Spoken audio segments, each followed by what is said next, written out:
Dukungan Indonesia terhadap Palestina merupakan bagian dari politik luar negeri Indonesia yang berlandaskan pembukaan Undang-Undang Dasar 1945,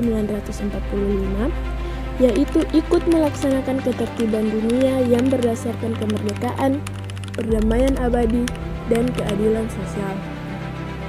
Indonesia secara konsisten mendukung hak rakyat Palestina untuk menentukan nasib sendiri serta penyelesaian konflik melalui solusi dua negara atau two-state solution sesuai hukum internasional dan berbagai resolusi PBB. Apa kontribusi nyata Indonesia selama ini? Indonesia telah memberikan berbagai kontribusi nyata, yaitu yang pertama, dukungan diplomatik. Indonesia secara konsisten mendukung pengakuan negara Palestina dalam sidang-sidang PBB serta berbagai forum internasional. Indonesia juga terus mendorong penyelesaian konflik berdasarkan solusi dua negara yang hidup berdampingan secara damai. Yang kedua yaitu bantuan kemanusiaan. Indonesia juga menyalurkan bantuan makanan, obat-obatan, perlengkapan medis, bantuan keuangan, pembangunan rumah sakit, dan juga bantuan untuk pengungsi Palestina. Bantuan tersebut disalurkan melalui pemerintah Indonesia, lembaga kemanusiaan, dan kerjasama dengan badan-badan PBB. Yang ketiga, dukungan pada forum internasional. Indonesia aktif mendukung Palestina pada forum internasional di sidang Majelis Umum PBB, Organisasi Kerjasama Islam atau OKI, Gerakan Non-Blok, dan berbagai forum multilateral untuk memperjuangkan hak rakyat Palestina. Dan yang terakhir yaitu dukungan terhadap misi perdamaian PBB. Indonesia merupakan salah satu kontributor terbesar pasukan penjaga perdamaian PBB dan menyatakan kesiapan berpartisipasi dalam misi perdamaian di Gaza apabila mendapat mandat resmi dari PBB. Mengapa Indonesia berkepentingan menjaga perdamaian dunia? Indonesia memiliki kepentingan menjaga perdamaian dunia karena beberapa alasan berikut. Yang pertama, amanat konstitusi.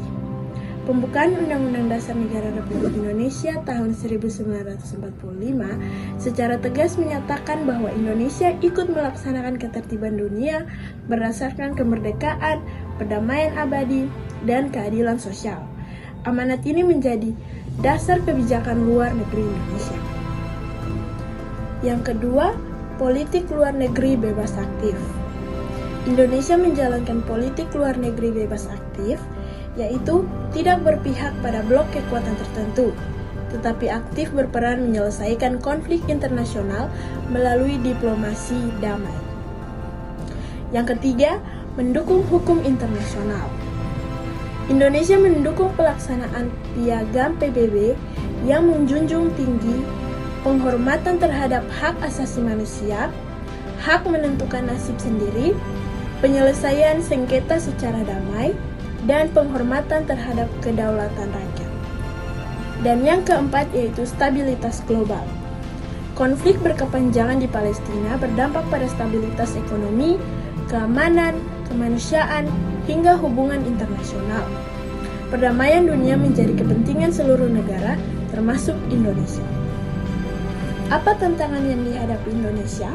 Yang pertama, kompleksitas konflik. Konflik Palestina-Israel melibatkan aspek politik, sejarah, agama, keamanan, wilayah, dan hukum internasional.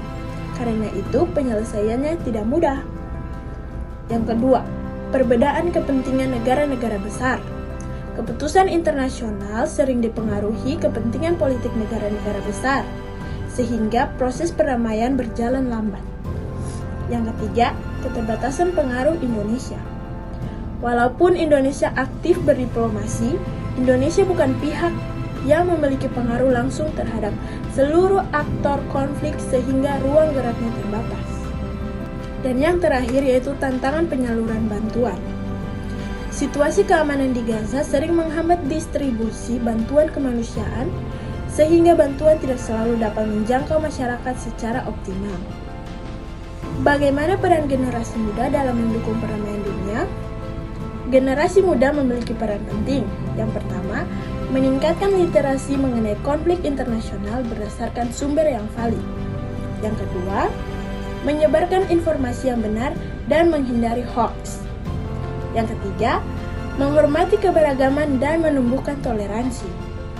Yang keempat, mendukung kegiatan kemanusiaan seperti penggalangan dana yang resmi dan legal. Yang kelima, mengikut kegiatan pendidikan perdamaian, diplomasi, dan organisasi internasional.